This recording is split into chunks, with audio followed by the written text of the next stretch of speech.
성도님들 안녕하십니까? 오늘은 3월 26일 금요일 사순절 33일째입니다. 오늘 우리가 함께 볼 말씀은요, 구약의 이사야입니다. 구약 975쪽, 구약 975쪽 이사야 7장 10절에서 16절까지입니다.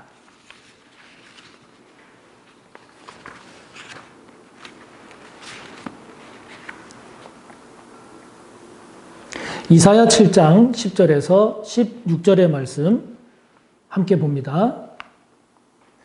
여호와께서 또 아하스에게 말씀하여 이르시되 너는 내 하나님 여호와께 한 징조를 구하되 깊은 데에서든지 높은 데에서든지 구하라 하시니 아하스가 이르되 나는 구하지 아니하겠나이다.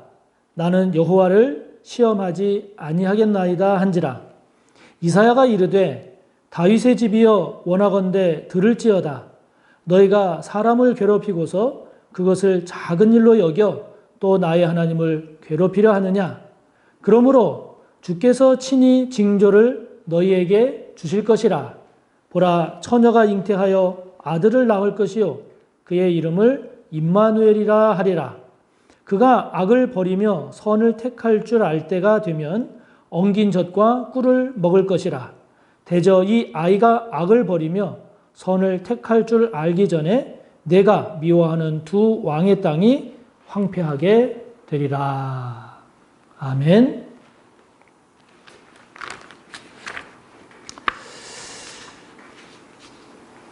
마태복음 23장에는 예수님께서 서기관들과 바리새인들을 향해서 아주 심하게 꾸짖으시는 그런 내용들로 가득합니다. 예수님께서 하신 말씀이 맞나 싶을 정도로 아주 심하게 신랄하게 그들을 꾸짖으십니다.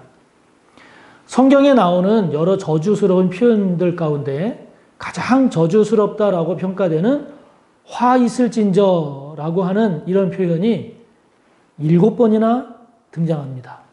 그럴 만큼 예수님께서 아주 심하게 서기관들과 바리새인들을 꾸짖으십니다. 서기관들과 바리새인들은 당시 유대 사회에서 가장 큰 영향력을 끼쳤던 종교 지도자들입니다. 그리고 누구보다 신앙이 좋다고 자부했고, 그리고 특히 바리새인들은 아주 율법을 철저하게 지키기로 유명했기 때문에 일반 백성들로부터 존경의 대상이 됐던, 가장 존경받았던 사람들이었습니다. 그런데 예수님께서 그런 사람들을 향해서 아주 불같은 진노를, 불같은 화를 쏟아내셨습니다. 이유가 뭐냐? 그들이 위선자였기 때문입니다. 위선자였기 때문입니다. 그들의 겉은 깨끗한 것처럼 보였지만, 그러나 그들의 속은 탐욕과 방종으로 가득했기 때문입니다. 겉으로는 율법을 철저하게 지키는 것처럼 보였지만, 그러나 그 속으로는, 그 속에서는 온갖 죄들이 가득했기 때문에 예수님의 눈에 그들은 위선자로 보였고 영락없는 회칠한 무덤이었습니다. 예수님께서 서기관들과 바리새인들을 꾸짖으실 때 회칠한 무덤 같으니 이렇게 표현을 하시면서 그들을 회칠한 무덤에 비유하셨습니다. 마태복음 23장 27절에 보면 그렇게 비유하신 예수님의 모습을 우리가 볼 수 있습니다. 이스라엘에서는요, 6월절이 다가오면 당시 사람들은 들이나 길가에 있는 무덤에 하얀 회를 칠하곤 했습니다. 그래야 예루살렘을 찾는 순례자들이 그것이 무덤인 줄을 알고 그래서 부정하게 되는 것을 막을 수 있었기 때문입니다.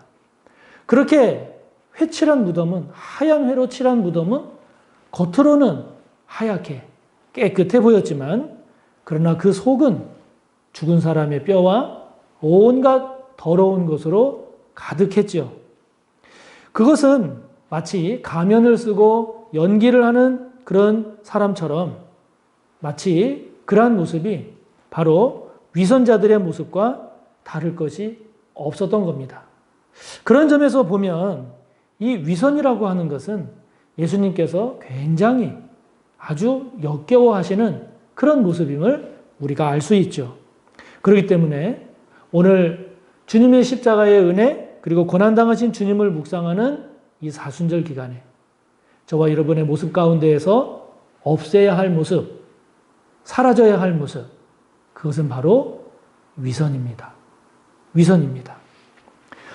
오늘 우리가 함께 본 본문은 북이스라엘과 아람이 서로 연합을 해서 동맹을 맺어서 남유다를 공격하려고 하는 그런 위기 상황에서 남유다의 당시 왕인 아하스와 이사야 선지자 간에 나눈 대화입니다.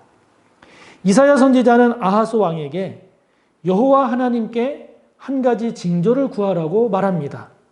하나님께서 유다와 함께 하시니 그것을 아하스 왕이 확인할 수 있도록 하나님께 한 가지 징조를 구하라고 이사야 선지자가 말하죠. 그러면 하나님께서 들으실 것입니다. 라고 11절에 보면은 그렇게 이사야 선지자가 이야기를 합니다. 그런데 12절을 보면 이런 이사야 선지자의 말에 이 아하스 왕이 이렇게 대답을 합니다. 나는 구하지 않겠습니다. 나는 징조를 구하지 않겠습니다. 나는 여호와 하나님을 시험하지 않겠습니다. 이렇게 대답을 합니다. 언뜻 이 아하스 왕의 대답을 보면 참으로 신앙적인 대답처럼 보입니다. 겸손한 모습처럼 보입니다. 그러나 그것이 결코 아니었습니다. 그렇지가 않았습니다. 왜냐하면 지금 이 아하스 왕은요, 그렇게 대답한 것은 하나님께서 위기 상황에서 하나님께서 구해줄 것이다. 하나님의 은혜를 구하고 하나님을 의지해야 되겠다. 그래서 그렇게 대답한 것이 아니고요. 그것이 아니라 지금 이 아하스 왕은 아수르 왕에게 도움을 청하기로 지금 마음을 먹고 있는 상태입니다. 북이스라엘과 아람에 공격해 올 때 하나님을 의지할 것이 아니라 아수르를 의지하기로 이미 마음을 정했기 때문입니다.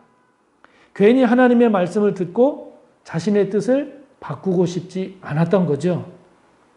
이 아하스의 대답이 언뜻 보면 신앙적이고 겸손한 것처럼 보이지만 그러나 딴 마음을 품고 있는, 다른 생각을 이미 갖고 있는 이런 아하스의 모습은 전형적인 위선자의 모습을 보여주고 있는 거죠. 여러분, 주님은 위선자의 모습을 좋아하실까요? 싫어하실까요? 당연히 싫어하십니다. 주님은 위선자의 모습을 아실까요? 모르실까요? 당연히 아십니다. 주님은 저와 여러분의 마음을 감찰하시는 분이기 때문이죠. 주님은 겉다르고 속다른 모습을 싫어하십니다. 아무리 겉을 아름답게 꾸민다 할지라도 주님은 저와 여러분의 속마음을 아신다는 것을 우리가 결코 잊어서는 안 되지요. 겉만 깨끗한 회칠한 무덤으로 저와 여러분의 속까지 감출 수는 없지 않겠습니까?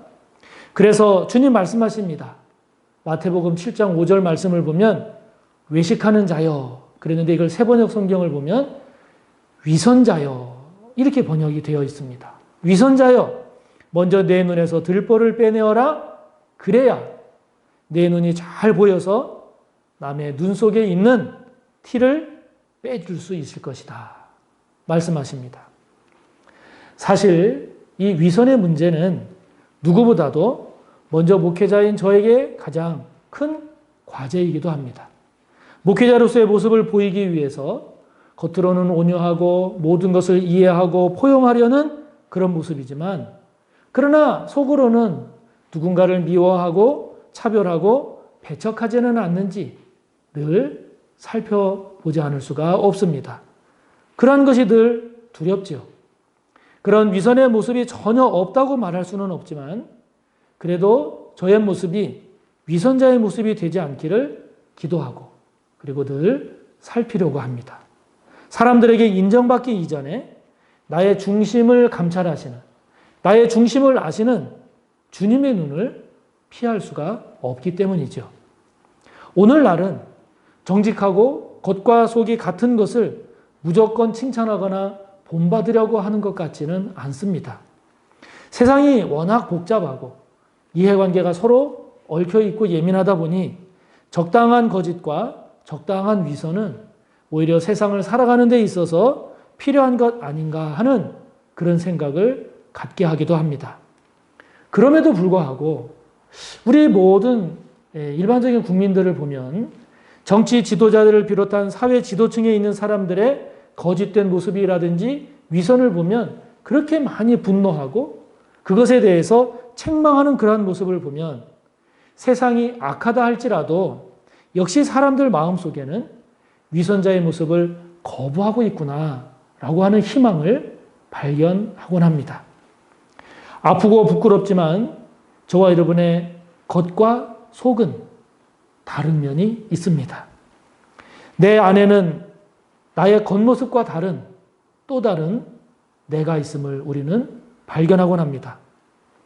자, 사랑하는 성도 여러분, 여러분의 겉모습은 어떻습니까? 반면에 여러분의 속모습은 어떤가요? 특히 겉모습과 속모습이 다른 경우는 어떤 경우에 그렇습니까? 그 다른 모습이 봐줄만 합니까? 아니면 주님께서 역겨워하실 정도입니까? 여러분은 여러분에 대한 모습이 사람들에게만 잘 보이면 된다고 생각하시는지요? 아니면 나의 진짜 모습을 사람들은 몰라도 하나님은 아시기 때문에 하나님께 인정받아야 한다 그렇게 생각하시는지요? 저와 여러분 위해 고난당하시고 십자가 지신 그 주님의 은혜를 묵상하는 이 사순절에 저와 여러분의 모습조차도 십자가 위에서 해결하기 위해 피 흘리신 그 주님의 은혜를 다시 한번 되새기면서 저와 여러분의 모습 가운데 위선의 모습을 지워가는 이 사순절에 귀한 은혜가 있기를 바랍니다. 함께 나눈 내용을 말씀을 생각하며 기도하시고 또 여러분의 기도를 이어가시기 바랍니다. 내일 뵙겠습니다. 감사합니다.